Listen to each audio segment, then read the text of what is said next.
Welcome everybody to the fourth ever stream of DBB Live. We hope you've all had a great day so far, ready to talk some Detroit basketball. So I am Wes Davenport from Motor City Hoops and Detroit Bad Boys. I am joined by, and as always, the Aussie himself, Jack Kelly from Detroit Bad Boys. And Jack, how you feeling, man?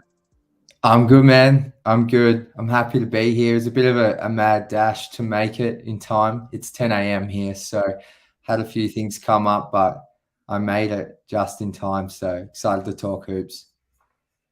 Love it. And we are also joined by Blake Silverman of Detroit Bad Boys tonight. So welcome to the show, my friend. Awesome. Yeah, thank you both, Wes, Jack, for having me. I'm really excited. Awesome. All right. Well, let's just jump right into it. I know we're probably gonna get some questions rolling into, but I kind of had an opening thought to start us up. And based on my Twitter interactions, maybe this is a little controversial, but I wanted to bring up Dillon Brooks. I wanted to run this by you guys because the Grizzlies obviously are reportedly, quote unquote, not bringing him back under any circumstances at all. I mean, that's a pretty hard line. So I mean, yeah, the off the court stuff is controversial, right? He had the trash talk he was doing in the playoffs. He's got the feud with Draymond Green, but there's no like moral or legal trouble here. It's just talking trash, and it's more of a, I guess, an fu kind of competitiveness. I kind of like it, honestly. So if he's got all that baggage and teams are avoiding him, he's probably cheap, and I'm pretty excited about cheap Dillon Brooks in Detroit. Am I alone? I might let Blake go first. I'm interested to hear Yeah, your thoughts. no, Wes, I'm happy that you brought this up because I saw you tweet about it and I was going to have to ask you about it, but thank God I didn't have to do that.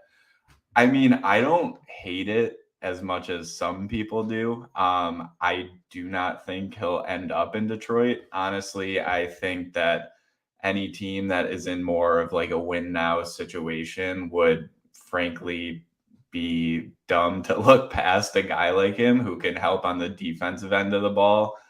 The offense is a real problem. And I hope he can get past it because he is a good player, minus all of the off the court stuff and the antics. I don't see him realistically ending up in Detroit, but I wouldn't hate it if he would. Man, I was not expecting that. And that's not because you don't Gassing make me up, Jack. you both make very like valid points. So, but I think I just strongly disagree. Like, and it's not, like I said, it's not because anything you guys are saying is incorrect, or I love that he gives a shit. I love the trash talking. I think it's very Pistons. He's sort of that underdog type player. Like he's a strong guy, but he's not really athletic. He's got short arms. He's worked for everything he's gotten so far with the Grizzlies and in his NBA career, but just the lack of offensive awareness scares the hell out of me. And that's the main thing for me. It's like, not only let's like, because you look at the percentage and you see 33% from three, not great, but it's not sub 30. But just and that this series with the Lakers isn't the first time we've seen him shoot the Grizzlies out of a series or significantly hinder their offense. I mean, we saw it last postseason against the Warriors. And I'm sure Grizzlies fans could list off a number of games. But so I think for me, it's just the offensive awareness that scares the hell out of me. And you put that alongside some young guys where Dillon might come in and think, okay, I'm the vet here. I'm going to get my shots. And that's the stuff that scares me. The on-court stuff, the antics, I think it's a little bit overblown, but it's more so just the complete lack of offensive awareness that scares me. To that point, I am a little curious because we've been getting the report that part of the reason the Grizzlies don't want him back is that he kind of wants to expand his role a little bit more. He doesn't just want to be the pure 3-and-D guy, right? But I kind of wonder if this might be a little bit of Marvin Bagley syndrome because the Grizzlies on offense largely had him just posted up in the corner, not moving all that much. I mean, he's a good cutter, right? He can do other things without the ball in his hands. So I wonder if some of his issues with the shot selection might be solved by a coach getting him involved more than just spotting up away from the action. I mean, that's a lot of armchair theorizing on my part. It's not really based on much of anything. But I'd be curious if on his next team, if some of that starts to happen. Yeah, you never know. And like from my like I agree, Jack, on the offensive like awareness and prowess is a huge issue that needs to be addressed immediately. The reason I wouldn't hate him in Detroit is just like the defensive end of the ball. Offensively, I just don't think the organization is really in a point to bring guys in where they can just be ignored on the offensive end. And I think that that's the main issue with him. And if he starts making teams pay, like the Lakers were totally just letting him have his shot and he wasn't connecting on them. So if he can finally make some teams pay, then I think whatever the dollar amount is that someone can bring him in on might be worth it.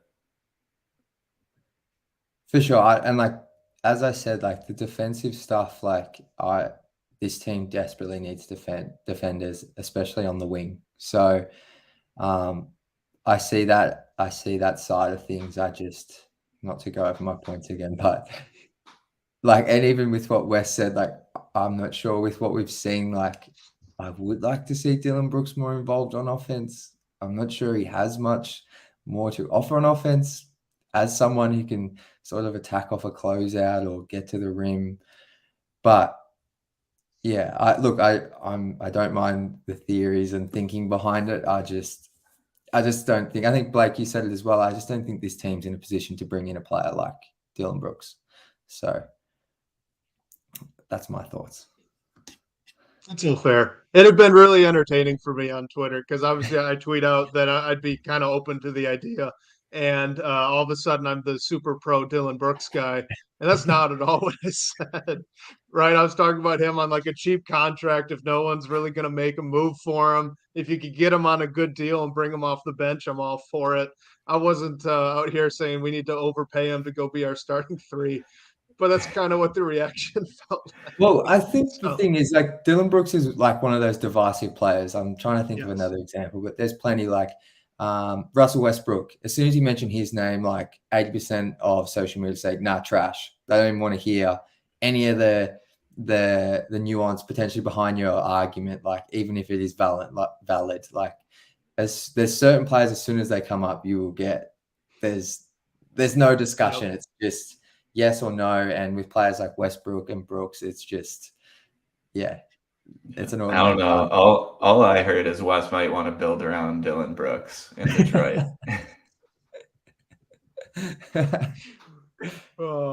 All right, Jack, you want to jump us into some of the pre-submitted questions we had?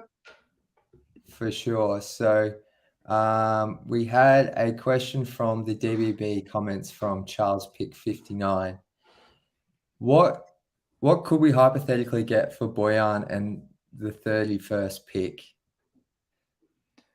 So first of all, I just want to say I'll let one of you guys go next, but I really want to keep that pick, and I'm sure we can get into that after answering this question. Some of the players at pick 31, but I guess does a trade jump out to you guys? Yeah, I'm trying to think off the top of my head. Like, I'm curious if this was a package that some other team was interested in, like if the Pistons would be interested in using it to try and move up a few spots into the late first round. If there was a guy that they were interested in on it, I mean, Bogey's on a team friendly deal. So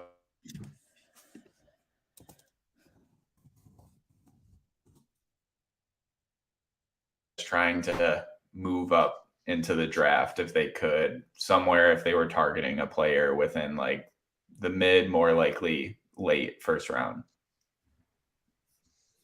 Yeah, my first thought when I saw this was, I mean, not too far off from what you said, but I'm not entirely sure if the return you'd get on that package would be worth moving off of Bojan and the 31st pick. So kind of what you had alluded to, Jack, that 31st pick is pretty valuable, right? I mean, that's the very first pick of the second round. You'll have contenders every now and then trying to trade out of their late 20s pick to get high in the second round just because it's cheaper and you're getting a very similar caliber of player, less commitment on the team's end. So, I mean, it's a pretty valuable duo of things to get rid of. I'm just not sure if your return on it is going to make it worth coming off those assets, if that makes sense. So I don't think it'd be a lot, honestly. I just kind of don't. It's tricky because, and look, I'll be the first to admit I'm pretty horrible with trades. So apologies in advance for the lack of insight. But I guess my thoughts are initially, I agree with you guys. Like with this trade package, the first thing that came to my mind was trading back into the first round, maybe a late. I don't know if you could. I don't think you could get a late lottery pick, but maybe like a early 20s, late teens pick.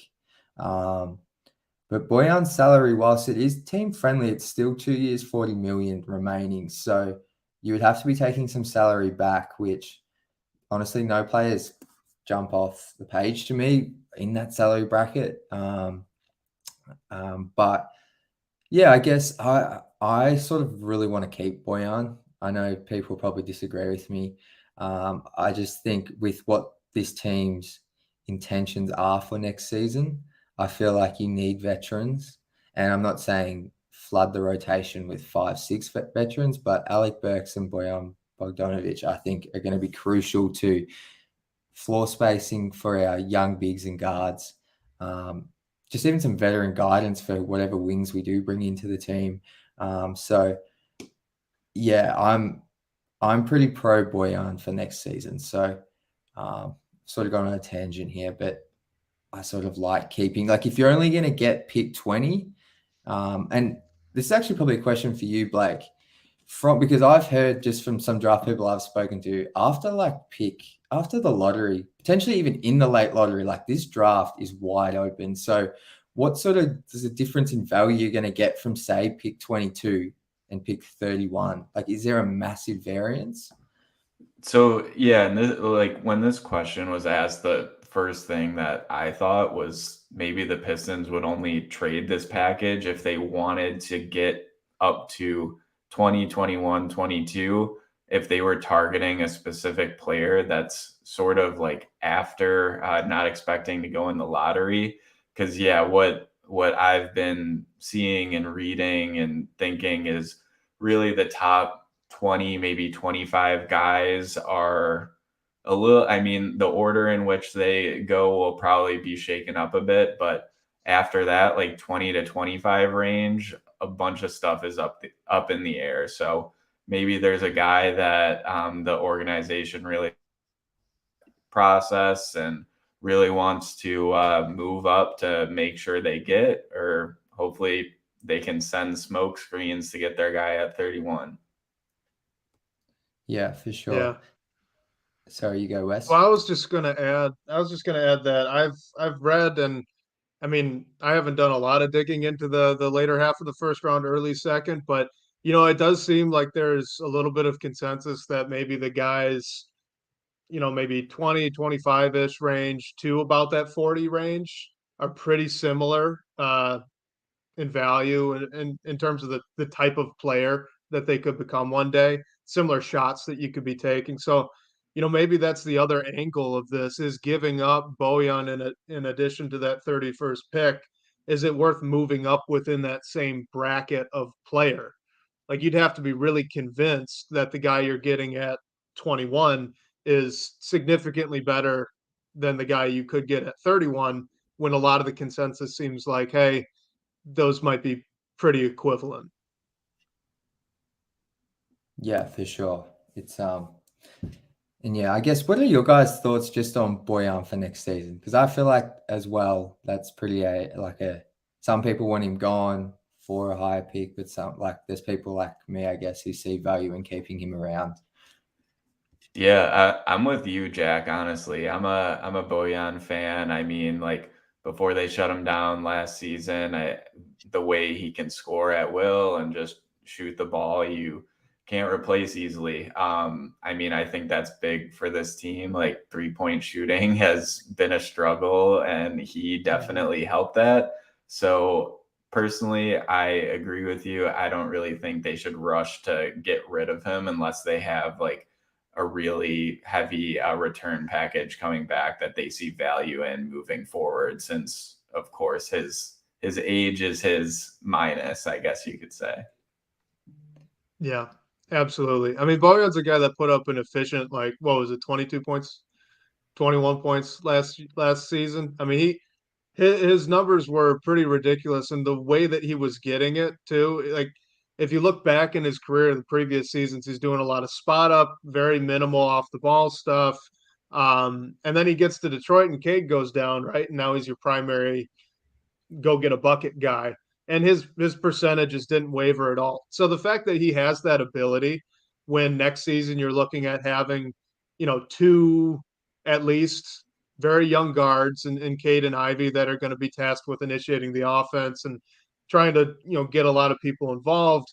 If things start to go south, right, in a game, you go on a cold patch with those two young guards. Bojan's shown that he's a guy that he can take that over, right? So I really like Bojan out on the floor with these young guys, just for that ability alone. So to echo your point, Blake, if you get to the deadline next season and there's a really attractive offer for Bojan because some contender really wants him to be that sixth man or fourth option in your starting lineup, then sure, I guess it'd have to be a lot.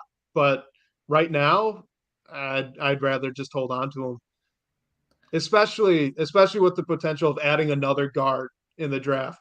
Like, if they get lucky enough to get Scoot, you've got three guys that all of them are going to try to be initiating, and all of them are. I think would Cade or Ivy be the oldest? Regardless, they'd be 21. Like, a lot could go wrong in a game with that. So having a steady hand to fall back on would be huge.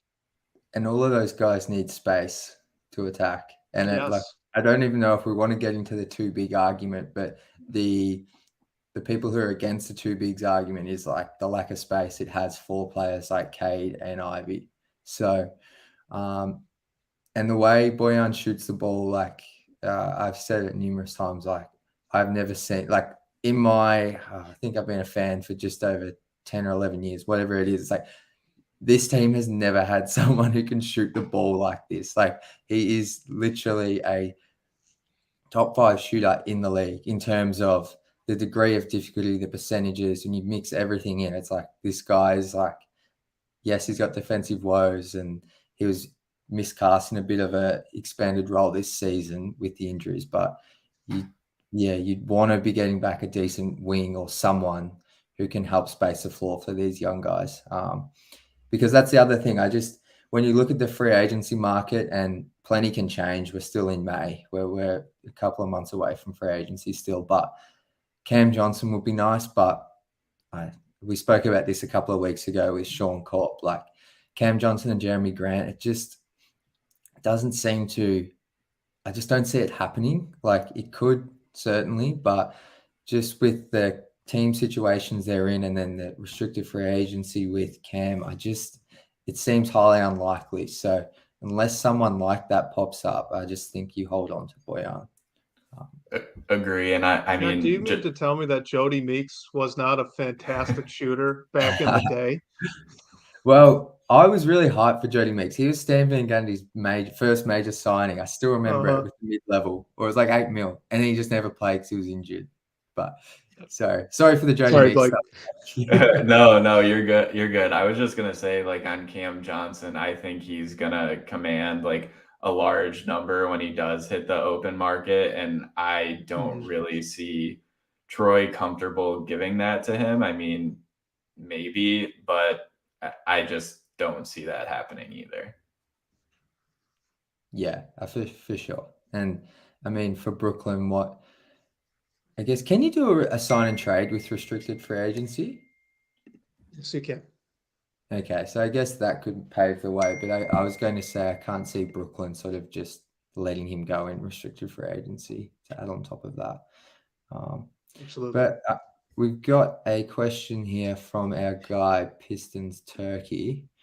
Camille says, let me just bring it up.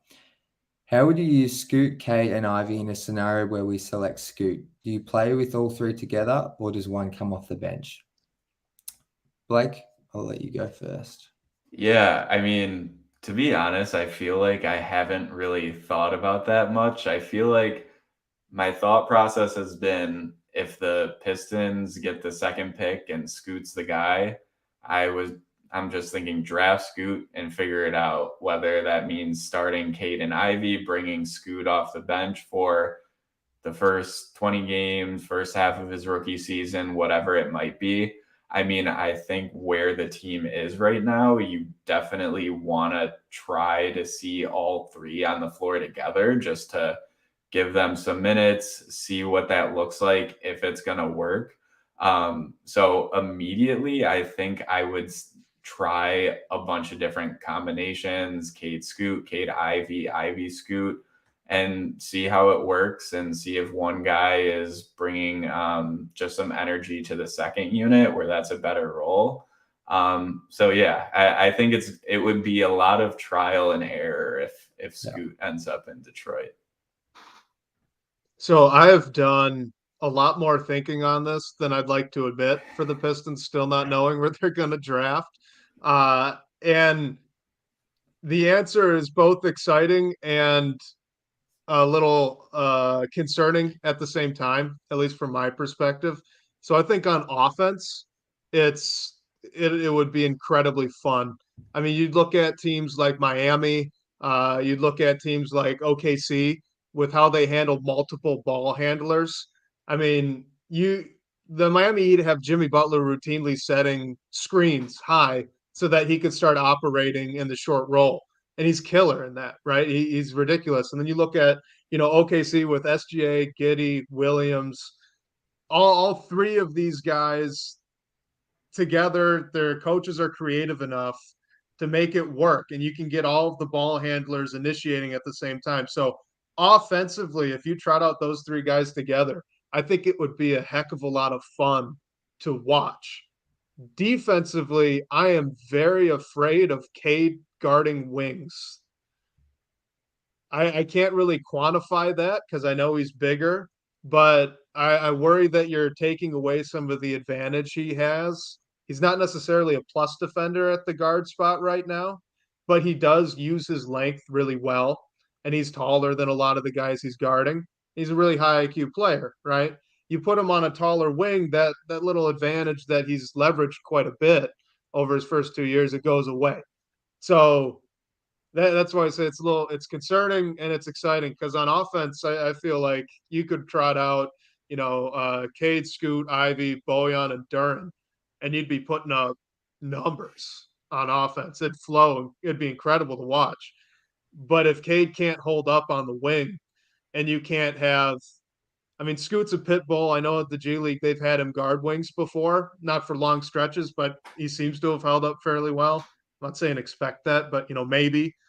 So if no one else can take a wing, and it's got to be Cade, and he kind of fails at that spot on defense, it'd be tough.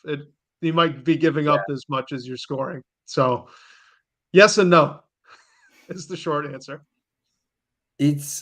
I like the comparison with OKC in terms of having multiple ball handlers, and because just to answer the question, like I would start all three to start with. I think you could get creative with the rotation, and like if we're talking opening night, you could start all three, and then at the 8-minute mark pull Scoot or Ivy or whoever, and you could mix and match it to sort of just keep two guys on the court at all times. It might be a bit tricky, but I think just back to the OKC point, I could see this working offensively. The only thing that concerns me is even though Giddey isn't a plus defender, or I mean, I guess Shea was a really good defender this season, and Williams projects to be one. They're all like bigger than the three guards the Pistons have. Like, correct me if I'm wrong. I think Shea's 6'5", 6'6". So like, and I feel like J-Dub's the same, maybe even 6'7". Could be wrong. So they're all the same And height. Giddey's actually 6'8". Giddey's a big dude. Yeah, Giddy's massive. And I swear he looks bigger than 6'8" sometimes. Like they're all as tall as Cade or taller. So that's the thing that scares me defensively because, like I said, even though Giddy's not a plus defender, he's big, he's huge, he rebounds, he gets in the way. Like just being big's an advantage on defense, whereas the Pistons would be trading out to, I mean, I think Scoot's listed at 6'2".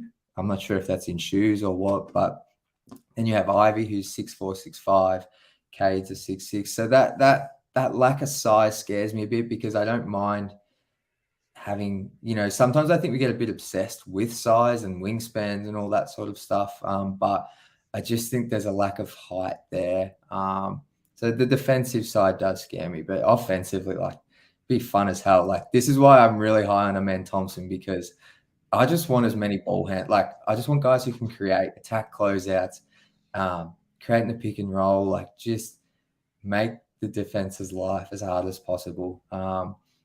With guys who are just going to be relentless in their approach. So for content purposes as well, like pick 2, like I think we have our draft lottery show in just under a fortnight. If we come out of there with pick 2, man, Pistons Twitter, socials, the conversation is going to be Going wild. Yeah. I guess just Blake, who would you take at pick 2, just to put you on the spot here?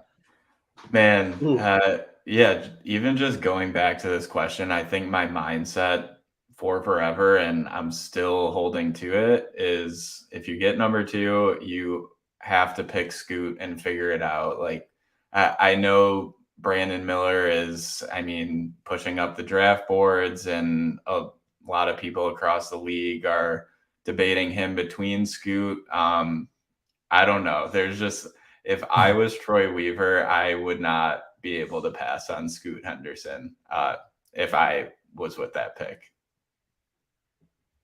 Yeah, it's Make me answer, Jack. Well, let's go, Wes. Where's your head at this week? Yeah, because it does change all the time. It's really close. It is. It's really close. And so I'm leaning Scoot. I am. I think the potential on offense makes it worth trying to figure it out on the other end of the floor. And Brandon Miller, I think he kind of gets the short end of the stick in this debate because, with how Scoot's season kind of progressed and with the fit concerns that he might have in Detroit, a lot of the discussion around Miller hasn't really been about his play. And the whole reason it's really a discussion is because he played so well. It's questionable whether or not he's in the same tier as Scoot.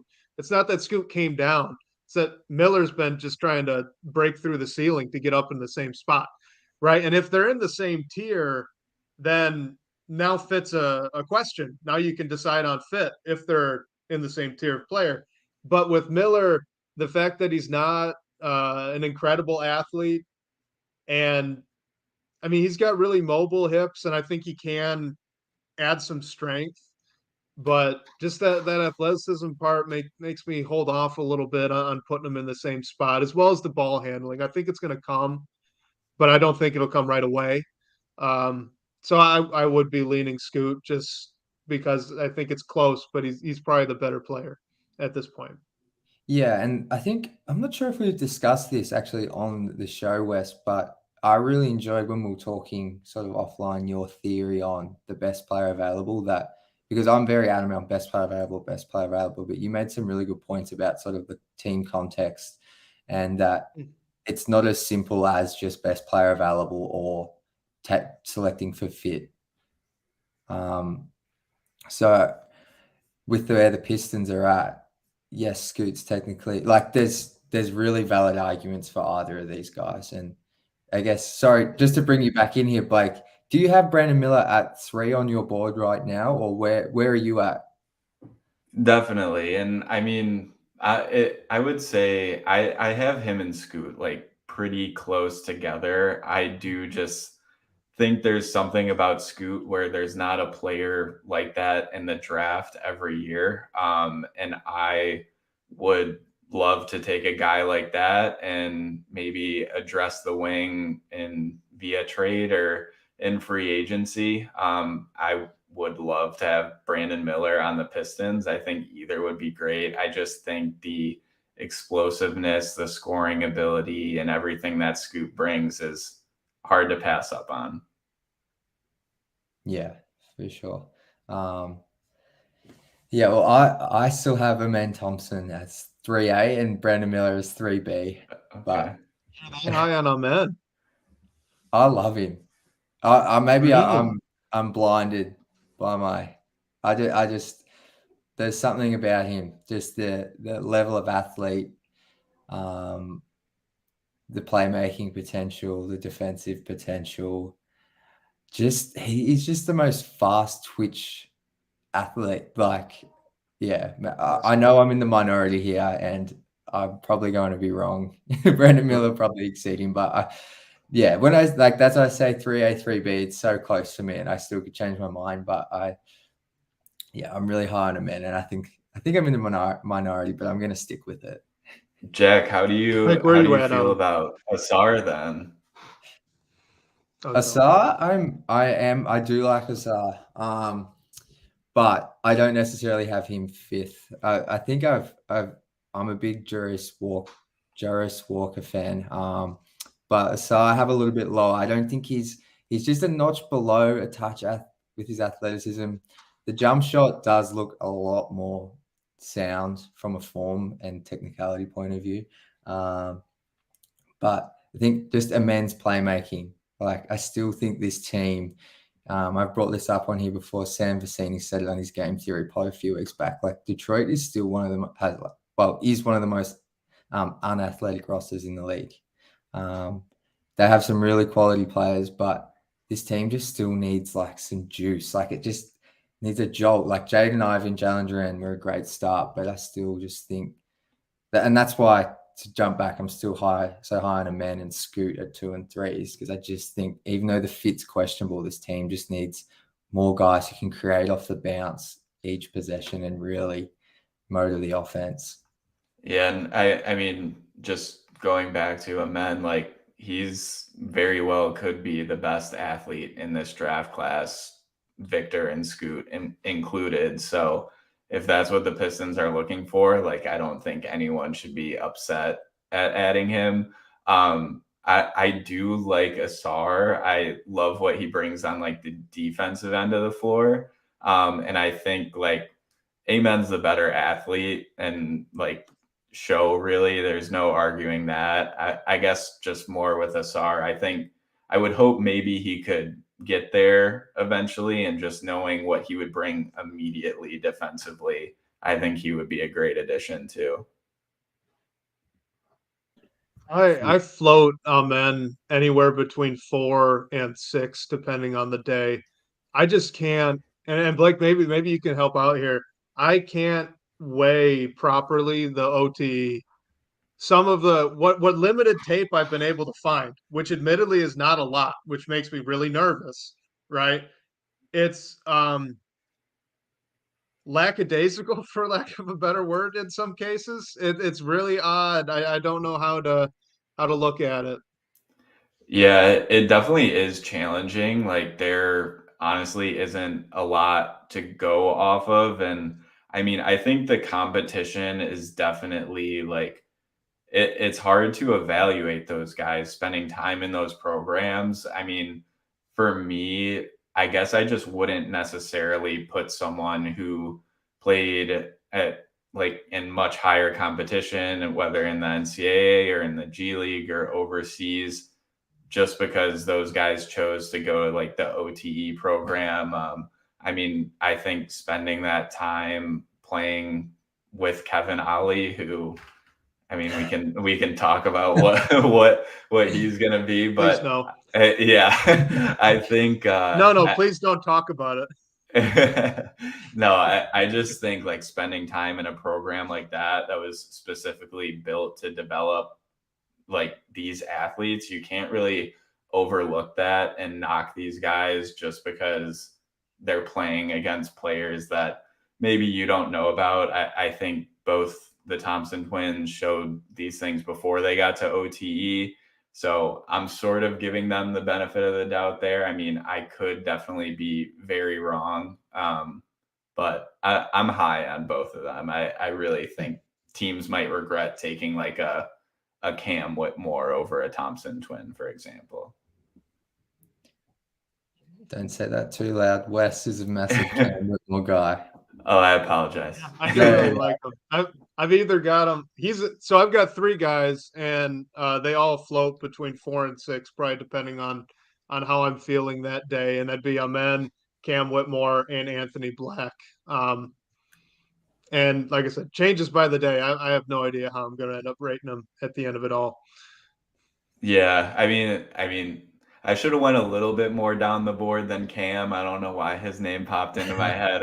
I guess I just love what Asar brings defensively. Like I think he's leaps and bounds of a defender over like one, I mean, maybe his brother, and 2, like someone like Cam Whitmore. I mean, I think he can grow like the scoring, facilitating. He's shown a bit of it in OTE, like the bit that we can see, I guess.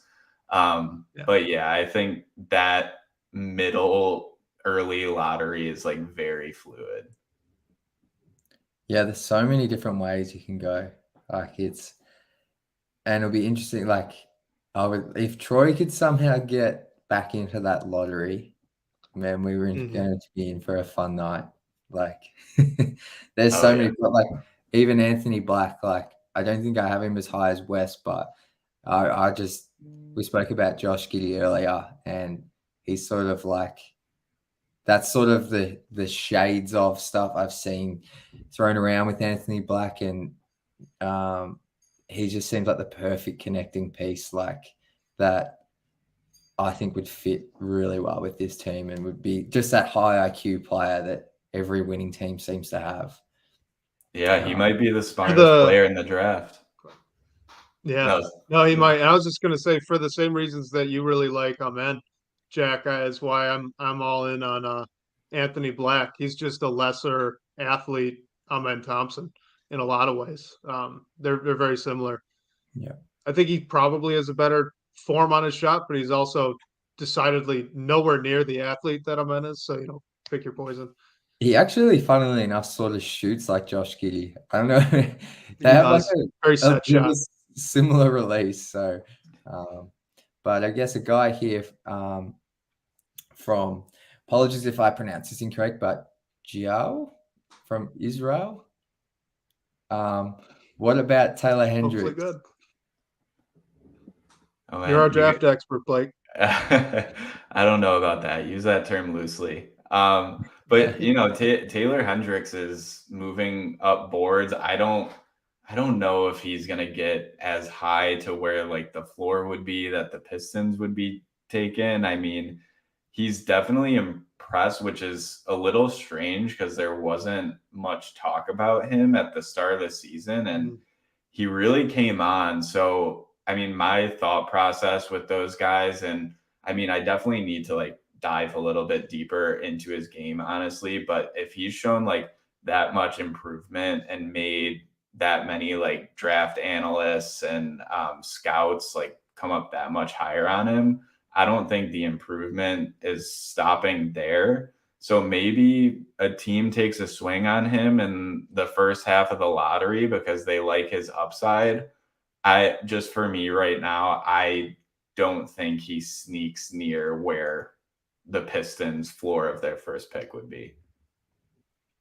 That's fair. I could see if the Pistons, the worst case scenario happens, they drop all the way down to 5. I could see them considering it. I mean, Taylor Hendricks is a guy, good athlete, good weak side rim protector right at the 4, and he can guard comfortably probably 3 through 5. You might be able to have him switch even lower than that, but saying to switch and saying you could guard something's different, right? So I think he could probably guard 3 through 5 for long stretches, and maybe he can switch out on guards. The shot's great. He's very good 3-point shooter, at pretty solid volume, and the question is the ball handling, right? Because he's very much a straight line driver right now, and I wouldn't really trust him to attack too many closeouts, at least right away when he gets to the league. So if that's something that you look at that guy and you say, hey, like I think he can really develop as a ball handler, you're looking at a prospect pretty similar to Jeremy Grant eventually. I mean, that's not a superstar all-star, right? But that's a really good player. So I could see someone falling in love with him at 5. I don't personally have him that high, or would I take him there? But I get it. I guess I would say I get it. Yeah, I think we've seen him mostly mocked in that 7-8 spot, but actually, Sam Vecini dropped his big board in the past couple of days, and 6, right? he had him at number 6. So he's definitely seems to be that guy that's clearly moved up the board. I think you guys hit on his sort of skills and that sort of thing. So we'll move on to. Actually, sorry, Jack. I just No, have one last quick thing on Hendricks. Like, I think there is an argument point if you're, let's say Detroit is on the clock and they're deciding between a guy like Hendricks and Jarris Walker. I think Walker is more of a guy who can play like the 4 to 5, and whereas Taylor Hendricks is more of like a 3-4. So if Detroit like prioritizes that and more of that versatility, like Wes, you were saying, being able to guard 3 through 5, whereas Walker could struggle with wings, like then maybe that gives Hendricks the nod. Oh, and if we bring in Hendricks, we could go or Walker. You could go a 5-man unit of Walker, Stu, Marvin Bagley, Wiseman, and Jalen Duran. Perfect. So there we go. That's Troy Weaver's dream. That's perfect. So. All bigs. Yeah. There we go. So next question here is from Harry Moros. Once again, my pronunciation is horrible. So which player acquisition this season for a team still in the playoffs do you like the most, and how could that compare to what the Pistons look to accomplish next season? So is there a player sort of currently in the playoffs or in the first round that you could see Detroit going after next season or in this offseason? Man, Let you go first, Blake. Yeah. Okay, so there's one that stands out to me. I don't necessarily think the Pistons can acquire this player, but I would hope they would make a move similar, and that is Jared Vanderbilt with the Lakers. I am a huge fan of him. I love that acquisition. I love what the Lakers did at the deadline. I wish I wasn't giving them so much praise, but I just think like what he brings defensively, and he's not a horrible 3-point shooter. I mean, like sometimes he's left alone in the corner and teams daring him to make a shot, but I just think those like intangibles and going for steals, grabbing some blocks, getting rebounds, like he's almost like, I don't want to compare him to Draymond Green. I think he's a little bit more athletic, but he puts up similar numbers, and you can just like look down and he has like 2 points, 8 rebounds, and 4 assists, and you're like, what is going on? So I would love for the Pistons to bring in a player like that, whether it's via trade or if they can like find a diamond in the rough, maybe at pick 31, because Vanderbilt was one of those guys that sort of didn't struggle with injuries in college and came on a bit as he was with Minnesota and then Utah, and finally having that big role in the playoffs with the Lakers. I'm gonna twist this and just play off what you said there, Blake. Could you make an argument that maybe the Pistons had a guy like that on the roster last year, and potentially could bring back Hamidou Diallo on a cheap enough deal to fill that role as kind of the I mean, it's not quite an energy role off the bench, more of a utility guy doing everything, especially if he, the no shooting any threes whatsoever anytime is the new reality for him. Yeah, I mean, I wouldn't hate bringing Hami back. I mean, honestly, I hope he does. My biggest worry with that would be that he gets promised a decent role elsewhere for a decent amount of money.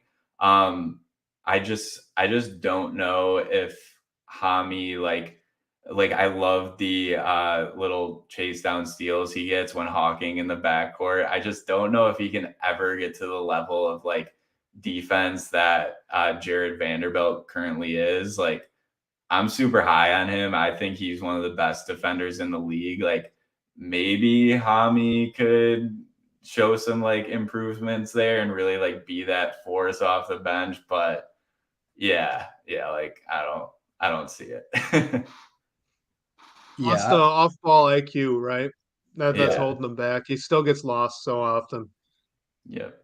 yeah. In transition, he gets lost, yeah, a lot on defense. Transition, half court.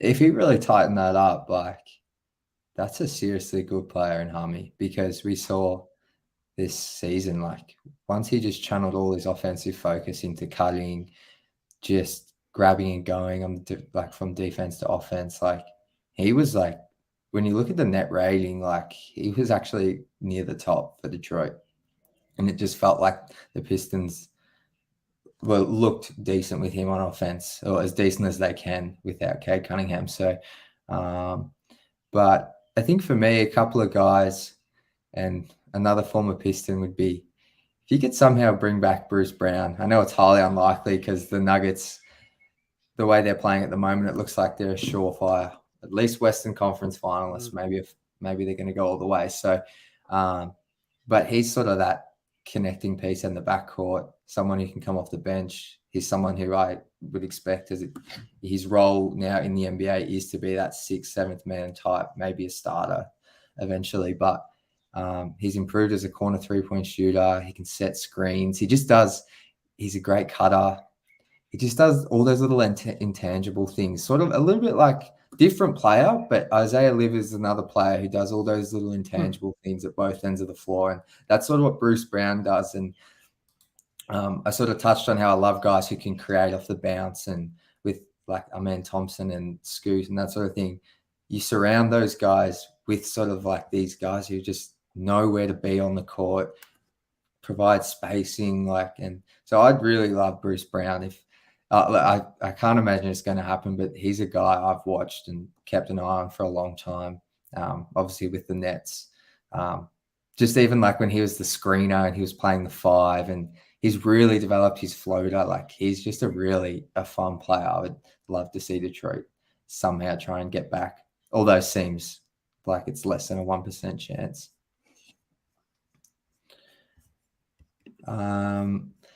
Next question is from Pistons Turkey again. Shout out. What do you think about our move with cap space? To be honest, I don't think we'll make a solid move.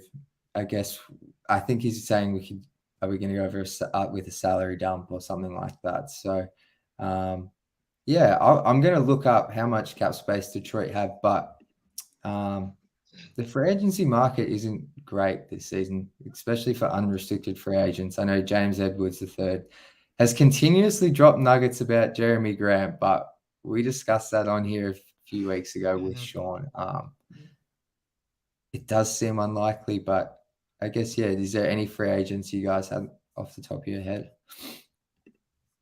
I don't see them making a huge splash either. I mean, there's still some things that need to be worked out, like whether the guys with club options are going to get those picked up and everything. So I think our actual space will fluctuate a bit, leaving up to actual free agency.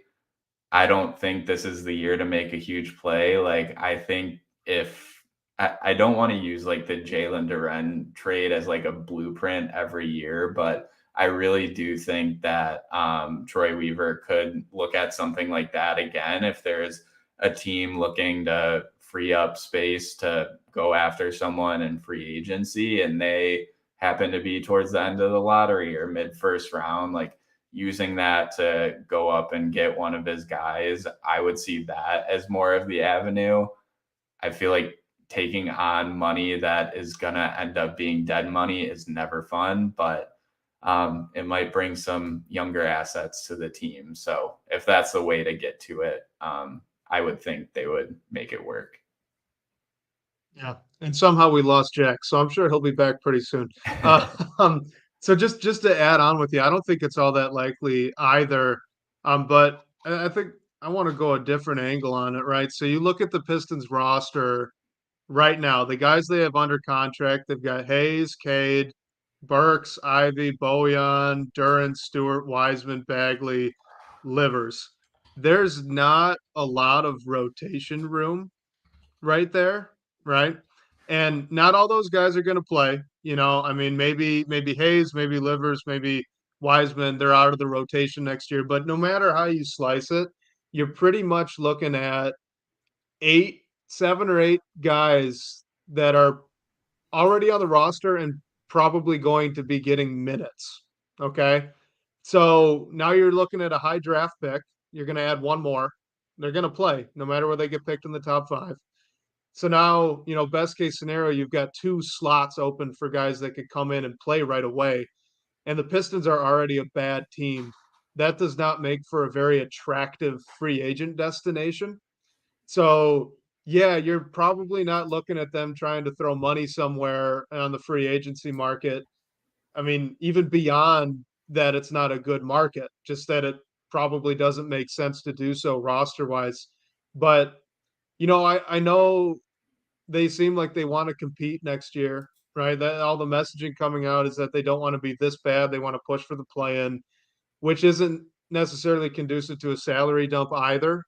So I almost wonder if you might see some more aggressive trade approaches or restricted free agent sign and trade type stuff. Just in the effort to make a strong talent upgrade when it otherwise isn't all that attractive for someone to just say, hey, I want to come to Detroit. I'm back, guys. Sorry about that. My internet dropped out. You left us. I know. Apologies, guys. But I sort of just got the end of what Wes was saying there in regards to a salary dump. Like that sort of leads you down the path of when you're taking on salary, you're normally getting a draft pick, which might not. I know the Pistons are still in talent acquisition phase. I guess teams always are, but that's sort of it could happen, but that would not necessarily align with the team's projected, I guess, trying to make the play in or trying to win more than 20 games. So, so I just brought up a list of the unrestricted free agents, and there's really not much here. I mean, the one guy that sort of jumps out is Harrison Barnes, but maybe the Kings look to upgrade there and with their shortfalls in the front court this postseason. But then you've got guys like Karis LeVert, Jeremy Grant, we've spoken about, Kelly Oubre, Dillon Brooks. So from an unrestricted free agency point of view, there's really just not a lot of talent there. So I like the thinking of being aggressive in trades or restricted free agency in terms of trying to find that veteran wing or something like that. Yeah, and I think go ahead. Sorry. Oh no, I was just gonna mention, I think the only way that they do make a splash and use like a great amount of their cap space on one signing, I just don't think this is the year, because I could see that happening if, say, the Pistons win the lottery and someone wants to come and play with like a Cade and Victor duo. Like I can see that happening. I could see Troy Weaver like opening up the checkbook, whatever, or signing someone to a max. But like Jack was saying, going through that list, I don't think this is that year with that type of player that is worth signing to a big contract. I was just going to add on real quick before we moved on to the next question that basically all James has said is that the Pistons would have interest in bringing him back. So that has nothing to do with if Jeremy Grant would want to come back, if the Pistons would meet whatever contract demands Jeremy Grant has. All it means is that they still like Jeremy Grant, the player, and if the stars align, would explore a reunion. So he's just said it a lot, which makes you kind of do a double take. Like, yeah, he's written it in multiple articles, so I'm not sure if you blocked from that, Camille. Yeah. But That was still very vague. but yeah, he's just dropped. It was like one sentence at the end of a piece, just like a mailbag piece potentially. So it's nothing set in stone, or like Wes summarized it perfectly. Next question here is from Lazen Boy. Love the name. Love it. So we got, how much of the defensive attention Cade received before he got hurt was due to the lack of talent surrounding him? Guess this can Good sort of feed question. into his rookie season as well, because Cade was consistently atop the double team statistics, or at least saw them flying around a lot. So, yeah, I kind of think this is a chicken and the egg kind of question. So, was Cade getting all this defensive attention because he's a supremely talented player? He's the number one pick, and the offense is getting entirely run through him, right? I mean, it's really the last thing. The answer to the question directly is that Cade got so much attention because 90% of the offense went through his hands. Okay. The chicken and the egg part of that is how much of the offense was going through his hands because no one else could take it out of it. Right? How much of the offense was run through Cade because Ivy wasn't ready to take more ball handling responsibilities right out of the gates, or because he's playing next to Killian Hayes last season, most of his minutes, or Corey. And I'm not sure how to answer that. It could go either way. Yeah, and if I'm not mistaken, in Cade's rookie season, I mean, he missed the first few weeks or month or however long it was. Didn't Jeremy Grant miss some time as well as like the prime? Yeah. And then, of course, he got dealt. So I think it was also a little bit of circumstance as well, like not having as much spacing and shooting on the floor. I do think he'll get a ton of defensive attention moving forward, no matter what the pieces we add. But I think to this point in his career, it has been a little bit of circumstance as well. Yeah, I'm with you guys. I think some of it is due to the lack of talent or circumstance. The Pistons teams of the past two seasons have been young, developing. I mean, ultimately 20 win teams that even with Cade in the lineup, things weren't looking great to start the season. That's not to say they wouldn't close the season strong, but they were like 2-12 or something like that. So, of course, other teams are going to load up, blitz him in pick and roll, double him, because, and this is no shot at Dwayne Casey, but a lot of the Pistons offense was just high pick and roll. There wasn't a whole lot going off ball. So when you're coming up Pistons offense with Cade just as a ball handler, it sort of just makes sense to double team him and get the ball out of his hands. So I think with more talent, perhaps a more, I don't want to say creative, I guess creative offense, or an offense with more happening potentially off ball. There's a number of factors into why he got so much defensive attention. And if I could just add real quickly too, Jack, to your point with the blitzing of screens when Cade was the ball handler, that's also just an NBA thing with rookie guards or young guards. You could go back if you're looking for a Pistons specific example, go back and watch Brandon Knight's rookie year, right? That's just a thing.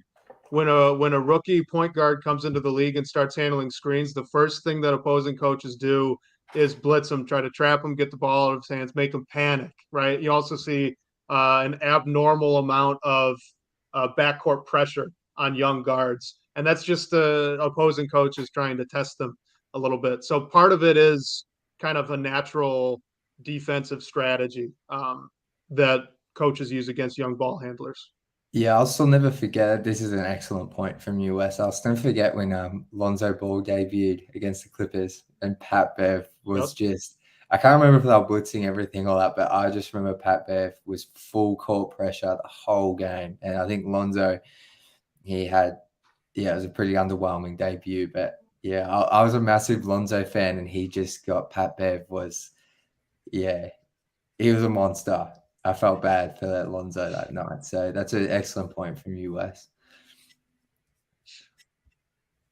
Kyle Metz. Shout out to Kyle. Good friend of the show. Who had the probably should have read the questions first. Yeah, you should have. I was wondering why you're pulling it up right away. I just saw Kyle's name and got so excited. So, who had the best Pistons playback channel, and why was it the home court? For those that don't know, Because we were in it, Jack. That's why it was the best. Is because it had you and I and Kyle Metz, and of course, good friend Cody as well. So that's why it was the best. No, that was a lot of fun. That was a lot of fun. But shout out to Kyle. I hope you're well, man. Good to hear from you. Next question, once again from Lazen Boy. Will Jaden Ivey's decision making improve, or will he be the classic superior athlete with low IQ? I'm just going to jump decision making on offense or defense, I wonder, because I think his passing was really good and improved as the year progressed, even. But on defense, it was pretty rough to start, and then started closing in on neutral for a rookie by the end. So I guess depends on the side of the floor. But yeah. Blake? And of course, our friend Kyle. Yeah, I mean, I do think over the course of his rookie season, like I definitely saw his decision making improve. Like looking specifically at turnovers, I feel like there were a lot less just running down court as fast as he could without really like a plan of action. So I think he's getting used to the speed of the game more, and like honestly, even going into this draft, like you're going to see a lot of the minuses for some guys are turnovers are a concern. It was the same thing for Jaden Ivey. Like maybe he would have went in the top 3 or something if teams weren't concerned about him on that end of the floor. So, you know, I am always optimistic that it's going to consistently improve because like he's only just finished his rookie season. I think that being a primary ball handler on a lot of nights, and also having like a full extra summer under his belt coming into year 2, like I think it can only improve. Yeah, and I think just with the decision making, like for some reason I'm a sicko. I went back and watched every shot Jaden attempted within 6 feet of the rim recently. I love that. Love it. Love so it. It was for something I'm doing on the side, but I am a sicko, and like so I just went back and watched everything. And the thing you notice, the way this ties into his playmaking is when he was first, the first 20 games or so, I'll just say, he was just driving straight line without a plan and just solely relying on his athleticism, often rushing his footwork. And a lot of the time, though, because he's such a good athlete or has such a good first step, he was collapsing the defense, but he was missing that drop-off pass to like the big in the dunker spot, or even if he was doing pick and roll, he still was just so intent on scoring, which, he's trying to adjust to the pace and he's just trying to find his way. And then even though the turnovers never went down this season, that was primarily because he was thrust into the lead ball handler role around January. But you just saw the passes he made. Like if you don't, I know it's easy to look at the numbers, but the decisions he made in the pick and roll, his pacing, he really slowed down. And he was hitting those drop-off passes. And I saw a lot of improvement there where I'm not here to say he's going to be an elite playmaker, but I definitely don't think he's a low IQ playmaker who, I see a lot of Russell Westbrook in the way Jaden can play make. Sure. Leverage your athleticism at will and then just make the simple reads like that Russell Westbrook, Steven Adams, like drop off pass or pick and roll. Like that was so effective, or Russ would just finish himself. So that's the sort of pathway I see for Jaden as a playmaker. Jack, you watch every Jalen Duren assist too, right? From this season. I love that. I mean the Jaden Ivey one, like I'm assuming Duren didn't have like a high volume of total assists this year, but like watching every Jaden Ivey shot within 6 feet of the rim is impressive. Well, It's because of, I should shout out the page. It's called the High Low. And you can just, it's really accessible. It's not that hard to watch every single one, but it still takes time. And it is for something I'm doing on the side. But yeah, I did watch every single layup. So I feel like I have a pretty good sense on how Jaden operates, at least as a driver. That's awesome. I want to add on to your point with the passing there at the end of the year, Jack. This is kind of a more general problem, which is looking at straight averages. But over the last couple of months, it wasn't consistent anymore, right? He'd have a stretch of games where 0, 1, 2, 3 turnovers, and then he'd have games like in Toronto where what do you have 9 or 10, right? Like he suddenly became a roller coaster as he started to eat up more and more of the playmaking duties. Where early on in the year he was pretty consistently just in the 3, 4, 5 range. So when you look at that average over the last couple of months and you see that, it's whatever it was, I'm sure it was over 3. It's not the same as saying you could go into a game and expect Jaden Ivey to give you 3 turnovers a night. He became streaky, which is in this case promising because he'd have a lot of games where he'd give you, 1, maybe 2. And that's really exciting for a young ball handler. And then sometimes it regress. So just kind of an imperfection in the number, I'd say. Definitely. And I think it's important to remember with Jaden when we discuss his playmaking, like he's going to be playing alongside Cade Cunningham for 60 to 70% of his minutes while he's with Detroit, permitting they're healthy, of course. So you look at Jaden as that secondary creator. I really like one thing just while we're on Jaden, I really want to see next season, particularly with Cade back in the lineup, is him being set up off ball. I think we saw this a lot at Purdue in his sophomore season, like him coming off like screens on the weak side and just sort of getting set up downhill that way and attacking. But I think the improvements we saw from Jaden, just from what he was as a day one to what he finished as, yes, there's plenty of imperfections, but he improved dramatically. And so I've gotten a bit off topic here. I'm a pretty big Jaden Ivey believer. So, I think we're sort of done with the questions in the comments for now, but we do have Blake here, and Blake he doesn't like being called it, but we've had chats offline. I know he knows this draft well. I guess just a couple of guys, Blake, maybe someone in I'm going to say the early 20s, late teens, if Detroit were to trade back into there, who's a guy in that range you really like for Detroit? And then someone at pick 31, if they were to keep that pick. Yeah, I mean, middle of the first round, like 15 through 20 range. And I mean, even getting into the end of the lottery, like I know there's been a lot of talk of Jordan Hawkins from UConn. I mean, maybe he even sneaks up higher than that, but I think if Detroit was able to add someone with like the 3-point shooting capability that he does have, I mean, and also he just moves insanely well off the ball. Like he creates an open shot for himself and he doesn't need to have the ball in his hands to do so. I think he could benefit so immensely from playing alongside like a Cade Cunningham and or Jaden Ivey. So I would really look for a guy like that, someone else. And I would look at this guy more in, I guess, 17 and on, maybe even 20 and on. I'm not sure like how high he can go. But Noah Clowney, he is more of like a versatile wing. He's an okay shooter, but I think that can improve. The one thing I like about him is he should be playing next to a traditional 5, which the Pistons certainly have a ton of. So yeah, I just think he's a guy that they can target as well if they do move back up.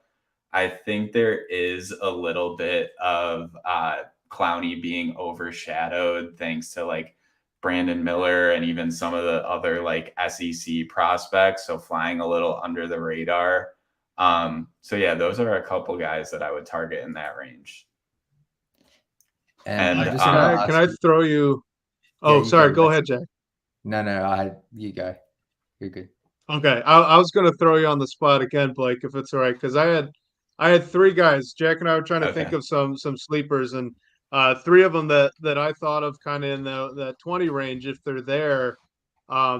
Would you maybe be able to give us just some quick thoughts on a Leonard Miller, a Chris Murray, and maybe a Kobe Buffkin? Yeah, yeah. And Miller, I think he's another guy. He might have moved up a ton in that like Vicini draft board that we were talking Did. about not too long ago. The interesting thing about him is he's not super experienced, but like he played for the G League Ignite. He played with Scoot Henderson. He showed improvement from that season. I think he's a great rebounder without like being a five man or anything like that. I think the question mark with him is his experience. So I don't know if the Pistons are willing to bring him in and work with him a bit, maybe ease him into the game. I think he could be a big fit. Kobe Buffkin, oh man, I think he's been like a riser as well. I think the plus with him is just like his scoring ability. I mean, really, he can score from wherever on the floor. He kind of reminds me of like I don't want to say Jordan Poole because of the Michigan comparison, but maybe even just like D'Angelo Russell minus maybe. I think he would be a great scorer off the bench potentially. He did have some questionable decision making at Michigan, but I think that can happen. And I don't know. It's just not a huge concern on my end. Did he have a really low? Sorry to cut you off there, No, but you're good. I did watch some stuff on Buffkin. Did he have a really low assist to turnover? Like, did he average like 1 assist a game, or am I remembering that completely wrong? Yeah, I mean, his facilitating definitely doesn't stand out. Like, I think if he's really going to like rise up the boards and go, I don't know, maybe 10 to 15, I think it's because the team is looking to bring in someone who can score at will, whether it's off the bench or a long-term project piece. What about Chris Murray? Because he's a guy I do really like, kind of in Yeah, that range. He's I solid, I think.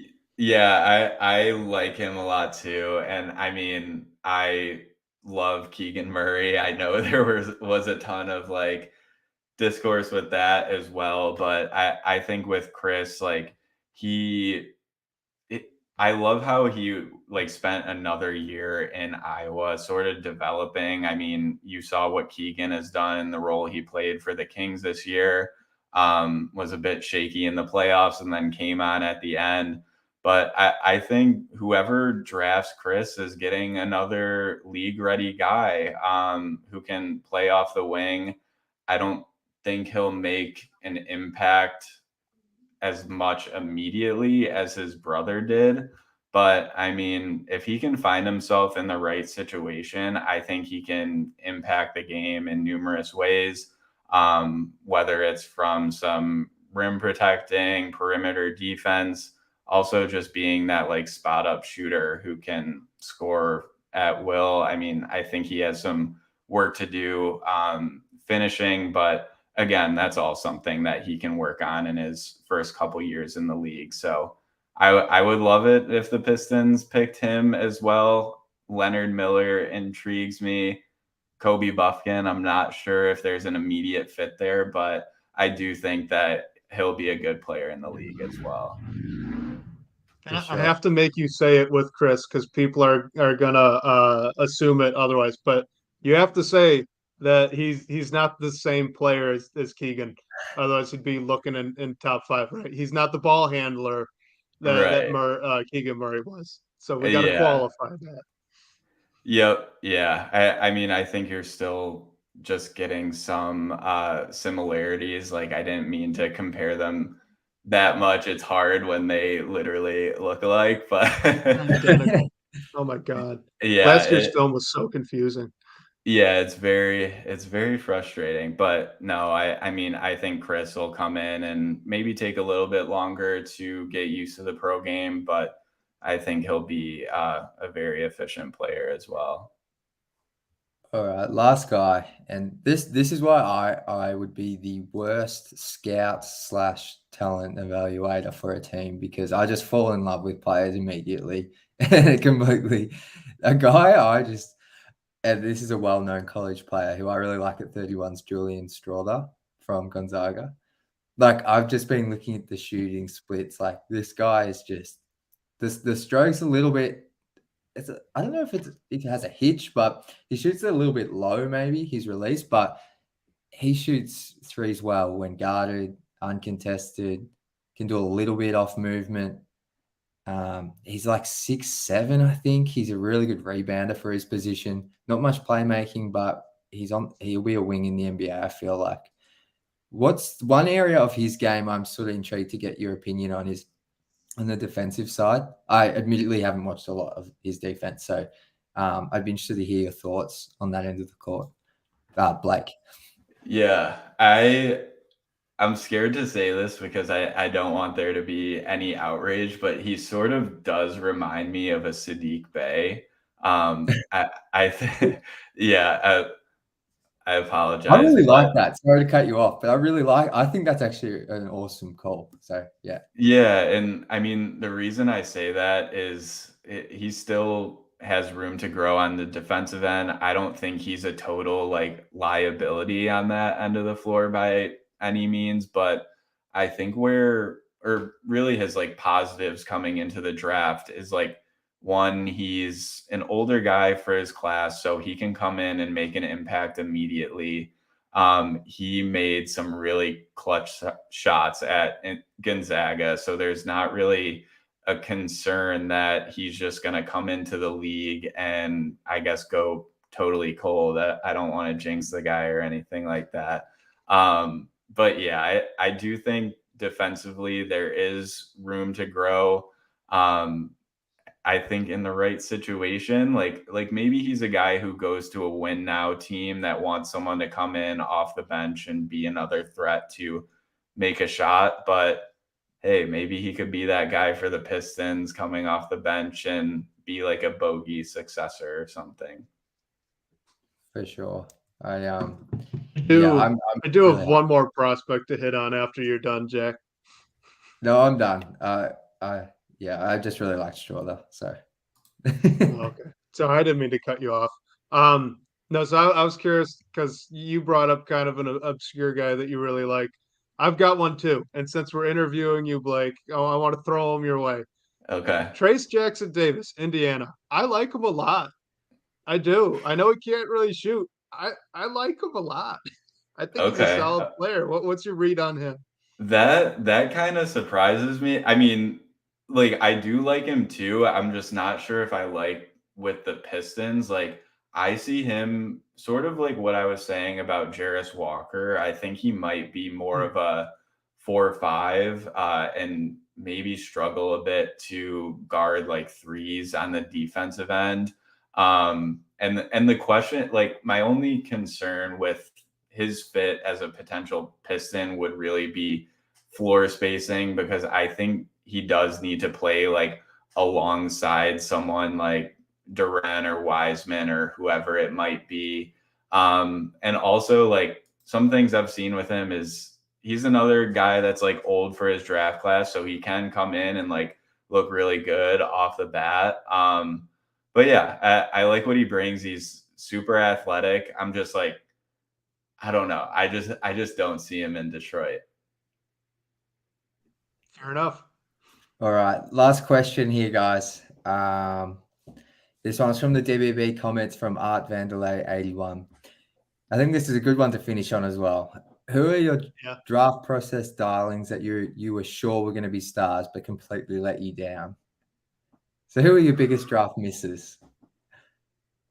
Oh, Love man. I can get the ball rolling here while you guys have a think. Mine was, and look, I'll just be honest, my draft, anything draft for 2020, like I don't have that much knowledge, but a guy I was convinced on was Stanley Johnson. As a Pistons fan, I was so hyped when we got him. And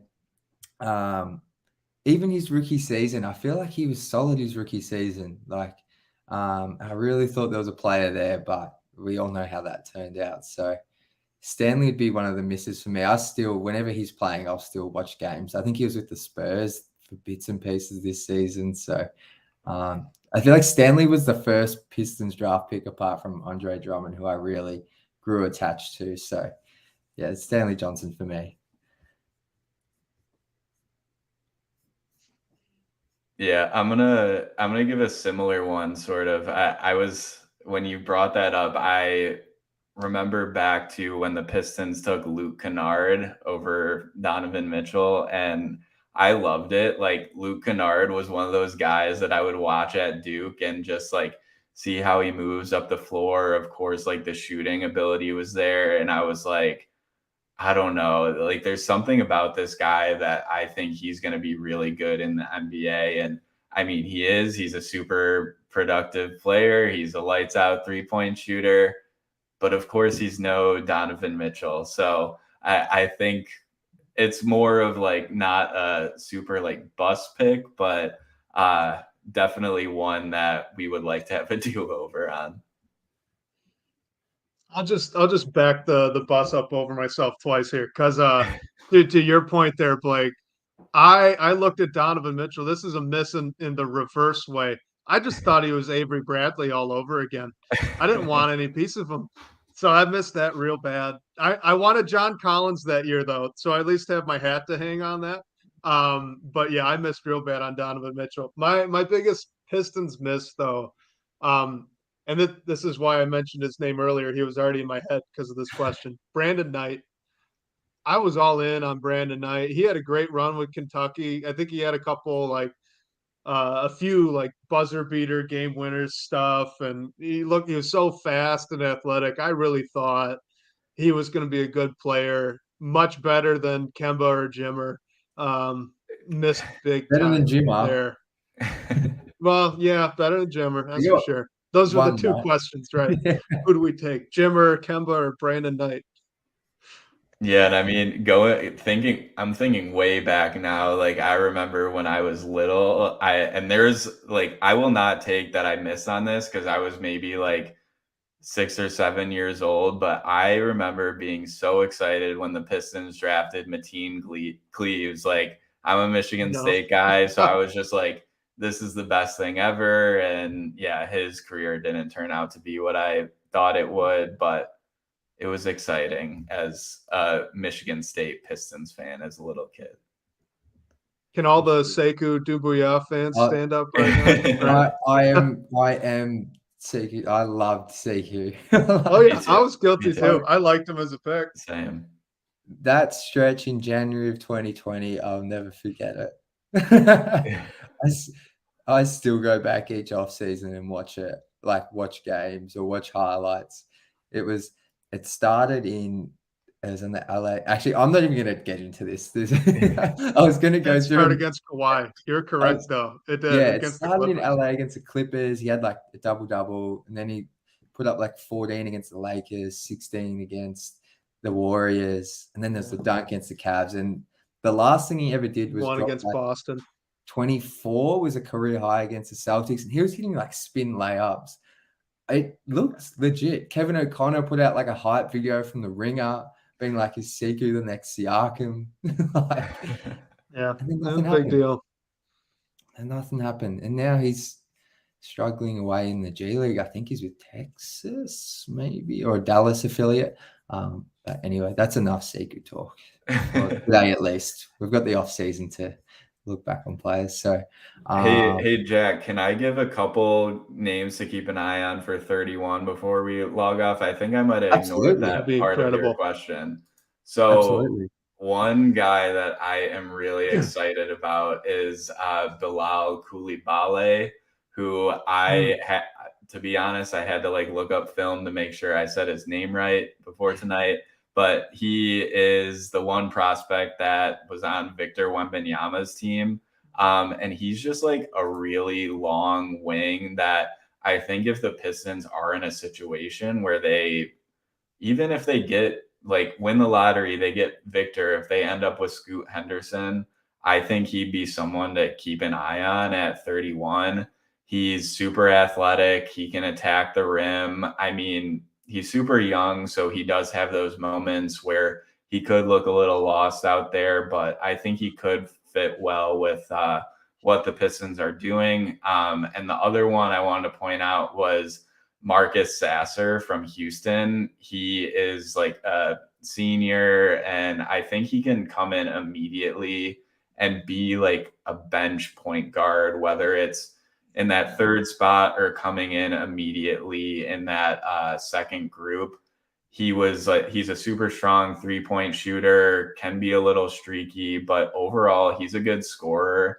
I mean, maybe he's more of a guy that goes to a win now team, but something I would like to see Detroit address a lot in the draft is hopefully getting a good backup rotation piece, just because we don't know what the future of I Killian like you Hayes. bringing up Sasa because I was I going to say do like the name as well, Kyle. Yeah, this is a bit of a lazy comp from me, but do you think? Because admittedly, I don't watch a lot of college hoops, but do you think Marcus Sasser could come in and be sort of like what Emmanuel Quickly was with the Knicks in the early going there, like just a guard off the bench, a bit of a smaller guard, score first, maybe play some defense? Or am I completely? That's just a name that popped into my head when you were talking about it. Yeah, I mean, I like that comp. I mean, I think for Sasser, like the 3-point shooting is definitely there. I'm not sure if, I guess, his bag is as deep as Quickly's is just yet, but I mean, Quickly has shown improvement with the Knicks as well, so maybe that's something that Sasser can grow into. With him, I think he has spent like all that time in college, so I think he's going to come in and just have a strong feel for the game under him and can be one of the guys that can make an impact on day one. So yeah, I definitely like that comp. For sure. And Wes, any final draft takes from yourself? Anthony Blackett, pick number 1. Anthony Blackett 1. Yeah, Cam Whitmore at 2 for sure. We're not going to touch Jarris Walker till the 20s. What else can I throw out here? No, serious, Blake, thank you. This was great. No, thank you. Can you tell everyone where they can find your stuff? Yeah. Feel free to follow me on Twitter at Blake Silverman. You can see my writing on Detroit Bad Boys. I also do some WNBA coverage for Winsider, which you can all find on my Twitter. So yeah, feel free to follow me, and always down to chat hoops. So thank you guys. This was great. It was a blast. For sure, man. And just to reiterate, Blake joined DBB, I want to say 4 or 5 months ago, and just been pumping out some really good draft content, top notch. So definitely check it out on the website. Check out Blake's WNBA work. I hope one day we get the Shock back in Detroit. I would love that. But follow Blake, and to everyone that's joined us tonight, we've gone just over an hour and a half. So I really appreciate everyone sticking around, active in the chat, because that's what makes this show go. And finally, special thank you to Sean Corp, managing editor of Detroit Bad Boys, for supporting the show. And yeah, join us next week from Thursday, 8 o'clock, and we'll chat more Pistons hoops with you. Peace.